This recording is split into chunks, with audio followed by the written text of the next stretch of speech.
का दावा कर रहे हैं और यहाँ से 2 बार सांसद रहे हैं, वो जीत का दावा कर रहे हैं, कितना फर्क पड़ेगा सर? भाजपा के लोग 400 पार का दावा कर रहे हैं और पूरा देश भाजपा के हार का दावा कर रही है। 10 साल देश के लोगों ने भारतीय जनता पार्टी को मौका दिया सरकार बनाने का, चलाने का, काम करके दिखाने का। 10 साल बाद आज भाजपा सरकार के पास कुछ भी देश की जनता को बताने के लिए नहीं है। छात्र अलग परेशान है, नौजवान अलग परेशान है, किसान अलग परेशान है, मजदूर अलग परेशान है, महिलाएं अलग परेशान है, लोग बेरोजगारी और महंगाई से जूझ रहे हैं और भाजपा नारा दे रही है 400 पार का। कोई ऐसा राज्य नहीं जहां भाजपा की सीट कम ना हो रही हो। पूरा देश इस तानाशाही से परेशान है और 400 पार का जब से इन्होंने नारा दिया है तब से एक ही बात देश में चर्चा हो रही है कि संविधान बदलना चाहते हैं। किसी कीमत पर यह देश संविधान नहीं बदलने देगा। लोग मजबूती से खड़े हो रहे हैं और पूरे देश में इनका विरोध हो रहा है। इंडिया गठबंधन के साथ लोग खड़े हो रहे हैं। जिस तरह से अरविंद सिंह लवली ने बीजेपी ज्वाइन करी है, तो क्या सीटों पर फर्क पड़ेगा? 7 सीटों पर। देखो, ये जो चुनाव है ना, लोगों का चुनाव है, ये नेताओं का चुनाव नहीं है। पूरे देश में जो लोग भी संविधान को बचाना चाहते हैं, पूरे देश में जो लोग लोकतंत्र को बचाना चाहते हैं, उन सबको आज खड़ा होना पड़ेगा। क्योंकि अभी सूरत में टेलर दिखा है, सूरत के टेलर में नॉमिनेशन तो हुआ, वोटर आईडी कार्ड सबके पास है, कोई वोट नहीं डाल पाया। 400 पार होने के बाद इस देश में दोबारा चुनाव नहीं होगा, इसलिए देश खड़ा हो रहा है। दिल्ली में खास तौर से अरविंद केजरीवाल की गिरफ्तारी के बाद लोगों में आक्रोश है, लोग इकट्ठा हो रहे हैं और इस तानाशाही को खत्म करने के लिए पूरे दिल्ली में काम कर रहे हैं। देखिए, कन्हैया कुमार जी युवा नेता हैं, जिनके जो पढ़े लिखे नेता हैं और नॉर्थ ईस्ट दिल्ली को पूरा यकीन है कन्हैया कुमार जी पढ़े लिखे नेता हैं, वो हमारे क्षेत्र के लिए काम करेंगे। नचनिया गवैया जो मनोज तिवारी है, उसको दोबारा बिहार पहुंचाने का काम करेंगे और इस बार कन्हैया कुमार जी भारी बहुमत से जीत रहे हैं। देश की जनता, दिल्ली की जनता, नॉर्थ ईस्ट की जनता जान चुकी है, इनकी हकीकत को समझ चुकी है। इस बार मनोज तिवारी जा रहा है, 25 मई भाजपा गई। सर, यहाँ सुनने में ये आ रहा है कि मनोज तिवारी की जिस टाइम ये नॉमिनेशन रैली निकली थी तो उसमें हजारों में आदमी थे, लाखों में।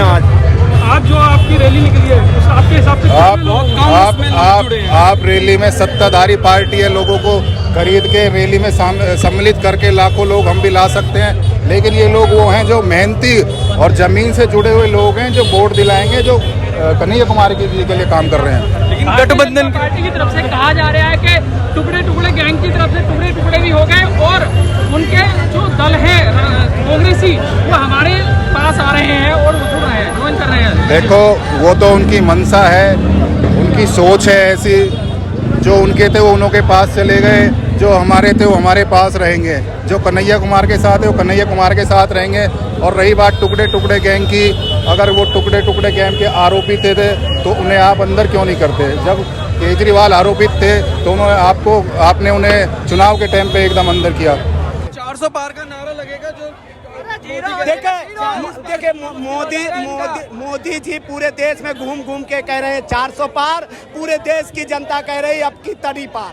सिंह लवली ने ये कहा है कि जिसको आम आदमी पार्टी को हमने 7-8 साल हराया था, आज उसी के साथ हम गठबंधन कर रहे हैं। एक वजह ये भी बताई जा रही है। देखो, वो पहले ही भाजपा का पट्टा पहन चुके हैं। जो लेकिन आपने उनका साथ नहीं दिया ना, इसलिए पहना है ना।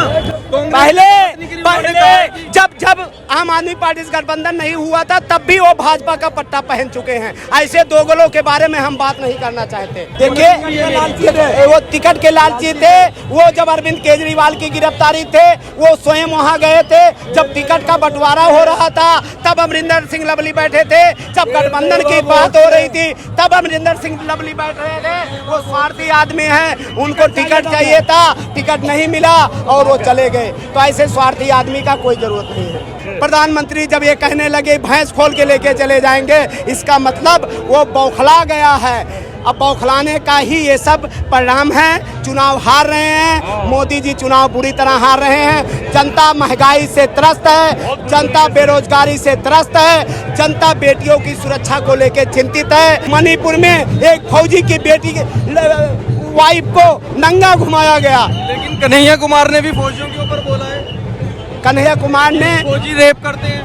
नहीं, बिल्कुल नहीं बोला है। सर, वीडियो है, वीडियो देखिए, वीडियो है यूट्यूब पर। जो कन्हैया कुमार ने बोला है वो उस बातें पे बोला है कि एक केस था जम्मू कश्मीर का, एक फौजी उसमें पकड़ा गया था, आज भी उसका रिकॉर्ड है, मैं भी फौज में रहा हूँ। वो उसके बयान पे बोले थे जो रेप में पकड़ा गया था। अब जब कोई व्यक्ति रेप में पकड़ा गया उसके बारे में नहीं कहेंगे, तो ये बातें थी, ये झूठ है। कन्हैया कुमार को सिर्फ फंसाया गया है, गलत आरोप लगा करके। कन्हैया कुमार एक पढ़े लिखे PhD होल्डर हैं। कन्हैया कुमार से मोदी डरता है, क्योंकि अगर मोदी की आंखों में आंखें डालकर कोई बात कर सकता है वो अरविंद केजरीवाल है, वो कन्हैया कुमार है, वो राहुल गांधी है, इसलिए मोदी डरता है, आरोप लगाता है।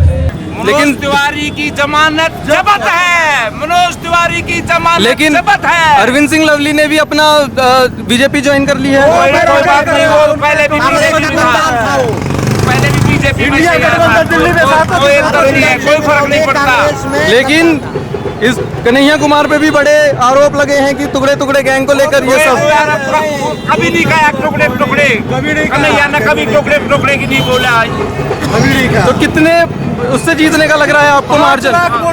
5 लाख से। लेकिन यहाँ से 2 बार के सांसद रहे हैं, हराना मुश्किल हो जाएगा। पूरी दिल्ली से टुकड़ा साफ होगा। पब्लिक का रहना देखो आपको। 7 सीट गठबंधन की जीतेंगी, 7 सीट। लेकिन मोदी 400 पार का नारा दे रहे हैं, हल्का थोड़ी है। 400 से हारेगा, 400 सीटें से मोदी हारेगा, 400 सीटों से मोदी हारेगा अब की बार। लेकिन एक बात ये भी कही जा रही है कि जिस तरीके से मनोज तिवारी की रैली में भीड़ थी, इस रैली में भीड़ नहीं दिखाई दे रही। इसमें सिर्फ ई रिक्शा के लोग देख रहे हैं। तिवारी से 10 गुना है भीड़, पब्लिक निकली हुई है, मन से चाहती है कन्हैया कुमार को।